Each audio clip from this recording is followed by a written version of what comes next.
Hello, Pep. You're a couple of days on from that win at Anfield. How much of a boost have you felt from that amongst the group around the team? Yesterday I didn't see the players, and today I didn't see the players, not yet. We'll see. Still, the distance is not huge, but considering how Arsenal is doing, so 6 points is a lot. So, yeah, next game against a team like every year is better and better. And we'll see. The gap is smaller than it could have been, like you suggested, and if you were to win against Fulham, it would be just 3 points for at least 24 hours compared to it being 9 points at the weekend. Psychologically, how much of a difference does it make at this stage? I understand your question. Every time in the last month, last weeks, every time when I go before the game in a flash interview, always you lose, you are losing everything, and you are going to disappear for the planet Earth and this kind of stuff. So what I'm saying is that what you have to do to beat Fulham, what you have to better to do, be closer to make the first half in Anfield than the second. What is the reason why the second half still we are dropping our performance? Why? It's not 3, 4, 5, 6, because if we don't improve that, we will not win. No Fulham, we are going to drop, maybe not Fulham, but maybe it will be against Newcastle, or maybe in the next. And I understand how nice that 9 points, 3 points, this kind of stuff. That is okay, but that is not make winning titles or arrive in the last stages to try to win, to be close to fight for win the titles. What do you have to do to beat Fulham then? Fulham is every season is better. The movements they do. So when I see the game, for example, United this morning, that they lost at the end with the Sesko goal, and they're so really good. So the patterns and the quality they have, and the composure with the play, the speed they have, and the orientation, defensive, offensive, that's really good. Marco is one of the top managers I face. Even the results have been good. That is because Man City have more opportunities in terms of have top players, but he's a top manager, destined to be one of the tops in a few years for sure. Hi Pep, how's Khusanov for tomorrow? Yeah, good. He's able to play, yeah? Yeah.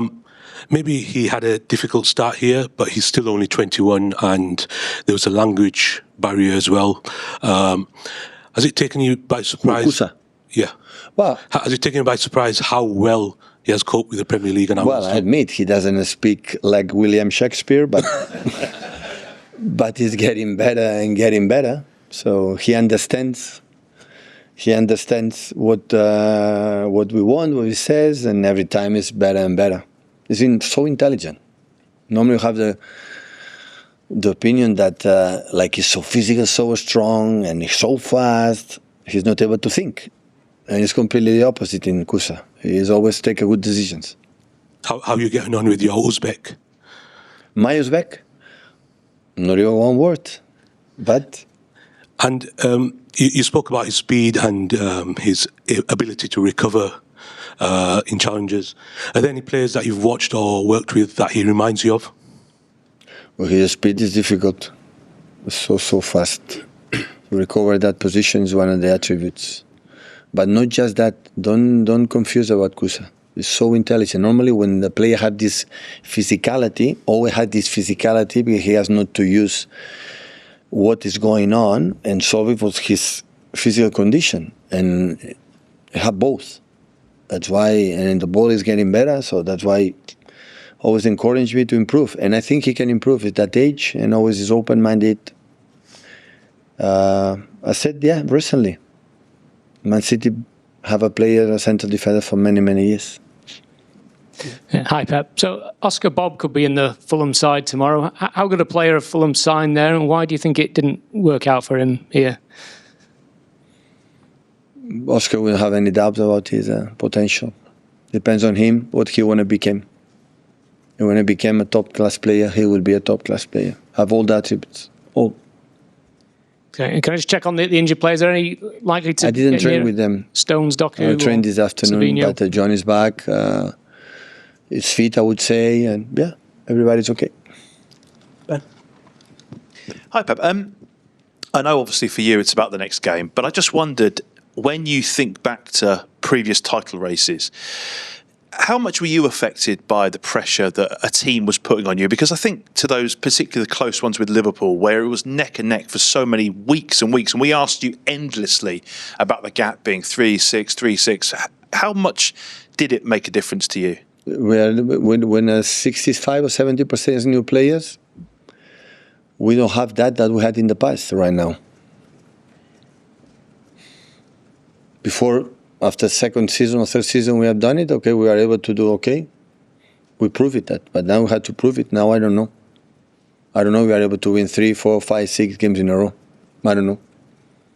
But do you get the sense, though, that the group is still growing? I know we've spoken a lot about that room for growth this season.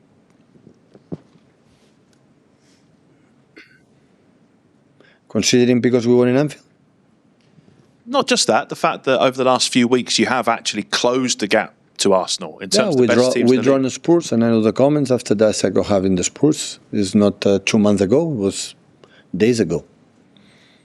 They have done really good things. I had the feeling for many, many months, but not consistent enough to the, okay, we control many aspects to win the games more or less. So football at the end, we won, we equalized the game with a deflection cross from Ryan Cherky, touch the ball with McAllister and go to the head to Erling, and after that intelligent movement from there for the deflection. And we save an incredible save from Gigio for the deflection. That is football. And that intervened. But when we are a champion team, is even in that deflections, you control the other aspects that don't make the deflection the key point to win the games. And still we are in this phase. I think I was so clear, right? Yeah, and the other thing that has to go for you, obviously, is you have to have key players stepping up in those moments. And you mentioned two there. I mean, Haaland obviously converting the penalty under huge pressure. And I love that. Gigi making that incredible save, which we saw you'd like to emulate on the sideline. Yeah, like James Trafford have done in Newcastle with 1-0 up, I think so, 0-1. Make an incredible save in Newcastle to be in the reach the final for a Carabao Cup. That means team. Everyone make his own contribution and helps. And of course, what happened, I know exactly the reason why we drop in the second half. I know it. I know exactly. And we are working on it. Hopefully, we can be better. Because if we don't do it, Fulham was 2-0 down in Old Trafford. It was 2-2 in 92. And have a chances to make the third.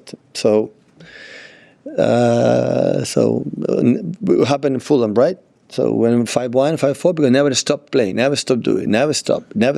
If we behave in the second half like it happened, it will be so difficult. That is what I'm concerned. Of course, we won the 3 points, and after that we have Saturday, long weeks Newcastle, long week against Leeds, that we need desperately, after this incredible run of games from 3-4 months with a few players and the other one. But it will happen if we do what you have to do.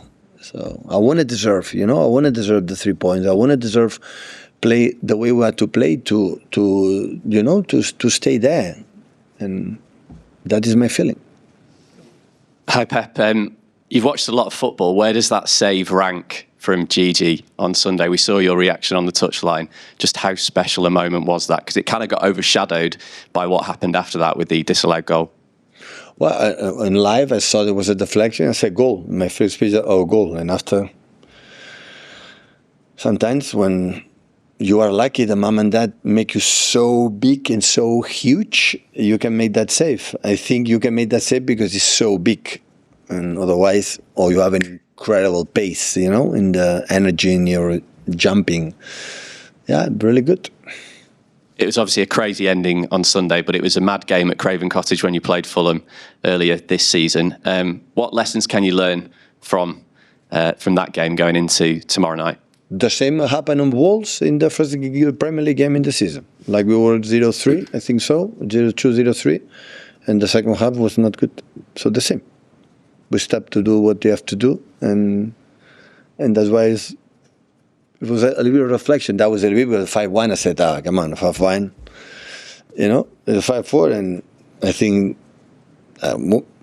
in 7 years of career, one of the toughest moments I live in the gout, definitely, because 5-1, okay, they're good, but you take more or less for granted. No, we're going to win the game, and at the end, we were close to equalize and lose the game.